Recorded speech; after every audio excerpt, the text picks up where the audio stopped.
UP के ऊर्जा मंत्री इस कदर गदर मचाए हुए हैं कि अब क्या ही कहा जाए।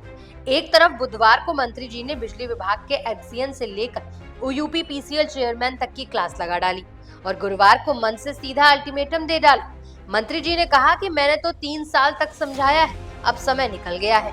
अधिकारियों को चुनौती देते हुए मंत्री जी ने कहा कि अगर मैंने राम जी की तरह तीर छोड़ दिया तो दिल्ली तक, राष्ट्रपति भवन तक कोई बचाने वाला नहीं होगा।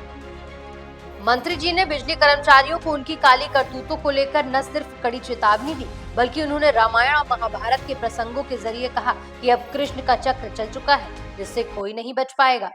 भगवान श्री कृष्ण ने कंस को भी, दुर्योधन को भी बार बार समझाया था, नहीं समझे लोग। उसके बाद जब नहीं समझते हैं तो सुदर्शन चक्र चलता ही है, तो हमने वो चलाना ही पड़ता है और वो चल पड़ा है, सुदर्शन चक्र चल पड़ा है। भगवान राम जब समुद्र के पास जाकर के लंका पार करने के लिए उनसे दुहाई कर रहे थे, उनकी परमिशन मांग रहे थे, तो कहा जाता है ना कि विनय न मानत जलद जड़ गए 3 दिन बीत, बोले राम सकोत्तम भय बिन होय न थी। तो वही बात, तुम्हारी जिंदगी बचने की कुछ संभावना है। जयंत गया भगवान के यहाँ त्राहिमाम करके साष्टांग पड़ गया उनके चरणों में। माँ सीता को दया आ गई कि भगवान ये क्षमा कर दीजिए।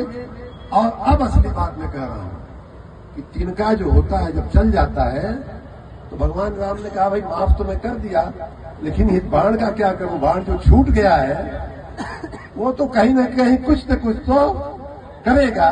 तो जयंत की एक आंख निकाल ली गई थी। आप सभी लोग रामायण पढ़ने वाले, तो हम भी अगर तिनका छोड़ देंगे आपके पीछे तो यहाँ से दिल्ली तक आप भागेंगे, राष्ट्रपति भवन तक भी भागेंगे, तो आपको कोई नहीं बचाएगा, कोई आपको खड़ा नहीं रखेगा, कोई आपको खड़ा नहीं रखेगा। अगर आपको लगता है कि आप किसी के संरक्षण में बिजली विभाग को और आम जनता को परेशान करके आप सुरक्षित रह सकते हैं, तो आपका बहुत बड़ा भ्रम है। हम जनता के लिए अपनी नौकरी छोड़ करके आए हैं और हम जनता के लिए हम कुछ भी करने के तैयार हैं, इसलिए किसी को शंका नहीं होनी चाहिए। सोचिए, बिजली मंत्री को सार्वजनिक रूप से ये कहना पड़ रहा है, यानी समझ रहे हैं कि बिजली विभाग के सीनियर अधिकारियों की बेशर्मी का क्या हाल है, जिससे बेचारे बिजली मंत्री तक दुखी हो गए हैं। तो आम जनता का हाल तो जाने ही दीजिए।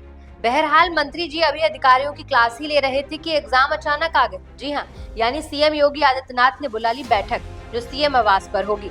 इस बैठक में अधिकारियों से परेशान ऊर्जा मंत्री के साथ बड़े अधिकारी रहेंगे। अब देखते हैं कि इस बैठक में सीएम योगी क्या निर्देश देते हैं।